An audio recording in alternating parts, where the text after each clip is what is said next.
मदनी के जिहादी वाले बयान पर मचा हंगामा तो खुद आए मीडिया के सामने। ऐसा बना दिया कि जैसे बस मुसलमान है तो जिहादी है और जिहादी है तो मतलब फसादी है।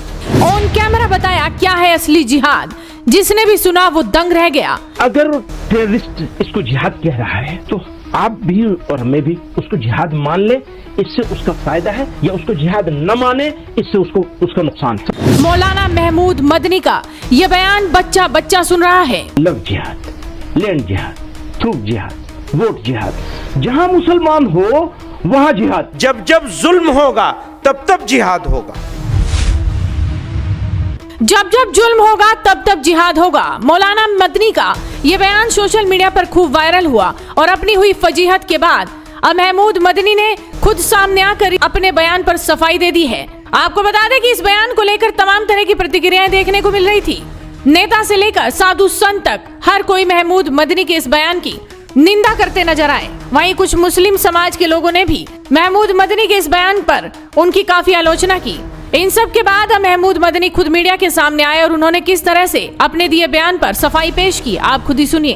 कि कंफ्यूजन क्रिएट हो गई है, लेकिन जब आप उसको पूरे को देखेंगे तो आप मिसअंडरस्टैंड नहीं होंगे। मिसअंडरस्टैंड होने से बचाना मेरी जिम्मेदारी थी और आप उस जिम्मेदारी को मैं पूरा नहीं कर सका, आप उसके लिए मुझे कसूरवार करार दे सकते हैं।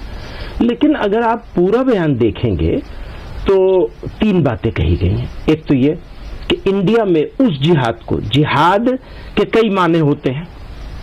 मसलन खुद नबी सल्लल्लाहु अलैहि वसल्लम ने फरमाया जिहाद असगर से जिहाद अकबर की तरफ चलो। अकबर यानी सबसे बड़ा जिहाद। सबसे बड़ा जिहाद क्या है?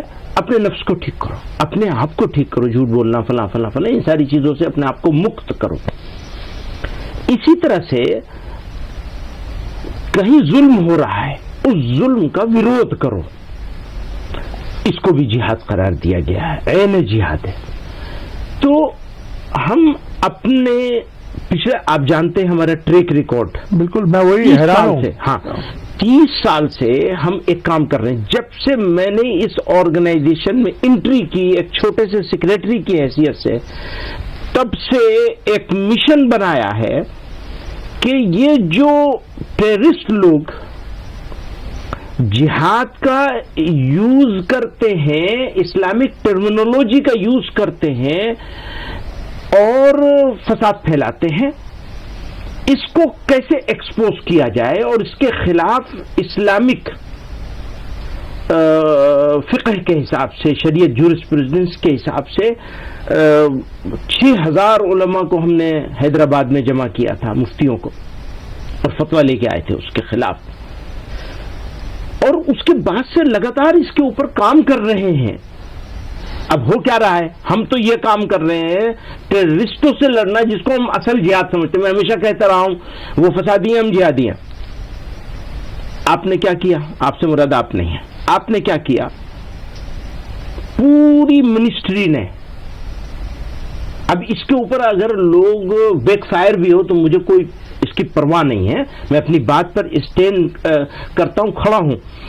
पूरी मिनिस्ट्री ने, स्टेट्स की हो या सेंटर की हो, एक स्टैंड लिया है कि जब भी कोई बुरी चीज मुसलमानों से रिलेटेड आएगी तो उसको जिहाद से जोड़ेंगे।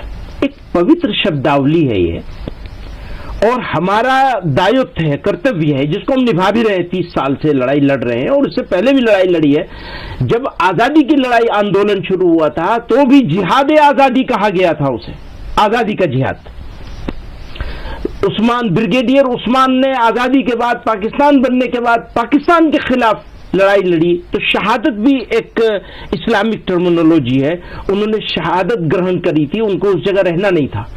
उनके सब ऑर्डिनेट लोगों ने कहा आपको पीछे हटिए, आपका काम नहीं है यहाँ, और उन्होंने अपनी जान दी, जिसको नौशेरा का शेर कहते हैं। तो वो हमारा जिहाद है।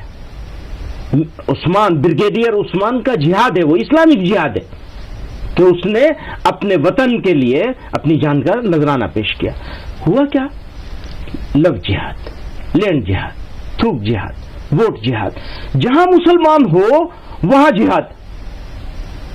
और इसको गाली बना दिया गया। तो ये दरअसल इस्लाम को गाली देने के लिए बहुत सोच समझ के इसका यूज हो रहा है। हम चुपचाप बैठे थे, छोटे लोग कर रहे हैं, समझाएंगे सीनियर लोग उनको।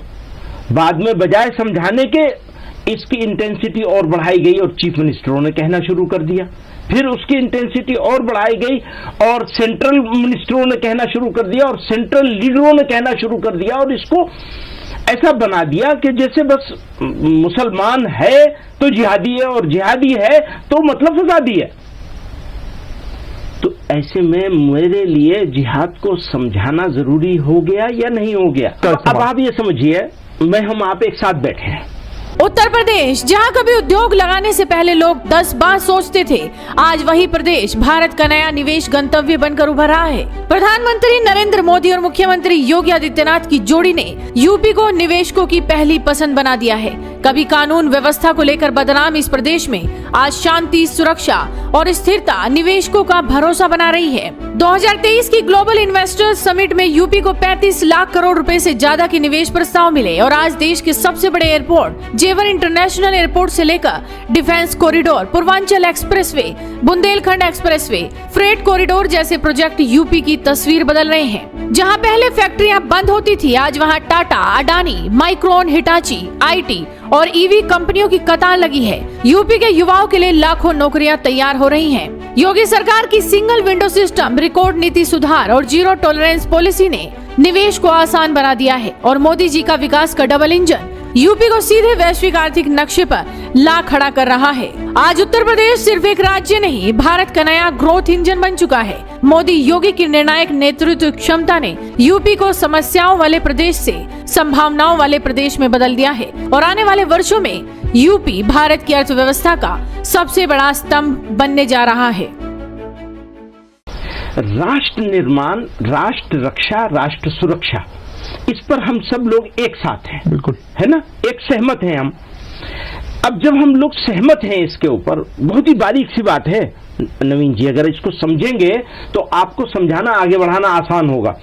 हम सब लोगों की का मुश्तरक जिम्मेदारी उर्दू में कहते हैं, यानी कलेक्टिव रेस्पॉन्सिबिलिटी है। ये कलेक्टिव रेस्पॉन्सिबिलिटी है लड़ना। अगर टेररिस्ट इसको जिहाद कह रहा है तो आप भी और हमें भी उसको जिहाद मान लें, इससे उसका फायदा है, या उसको जिहाद न माने, इससे उसका नुकसान है। सर भ्रम तो फैलाया गया ना। भ्रम किसने फैलाया सर? लेकिन आप देखिए पाकिस्तान जैसी कंट्री जिहाद इस्तेमाल करती है। वही मैं कह रहा हूं, जो पाकिस्तान यूज करेगा वही हम भी यूज करने लगेंगे या हम उसको एक्सपोज करेंगे?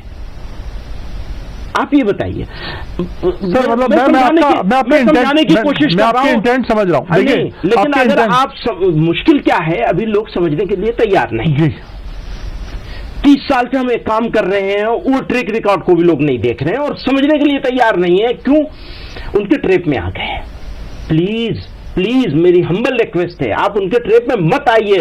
पाकिस्तानी जिनके आका पाकिस्तान में बैठे हुए हैं, उन लोगों के ट्रैप में अगर आप आएंगे तो उनको मजबूत कर रहे हैं, अपने आप को कमजोर कर रहे हैं।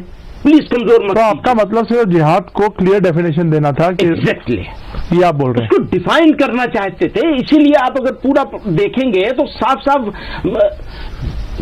बहुत ही बोल्ड स्टेप है कि ये कहा जा रहा है कि इंडिया में तो इस पर बहस ही नहीं हो सकती। इससे बड़ा बोल्ड स्टेप हो नहीं सकता कि इस पर डिबेट ही नहीं हो सकती कि जिहाद यहां होगा या नहीं होगा।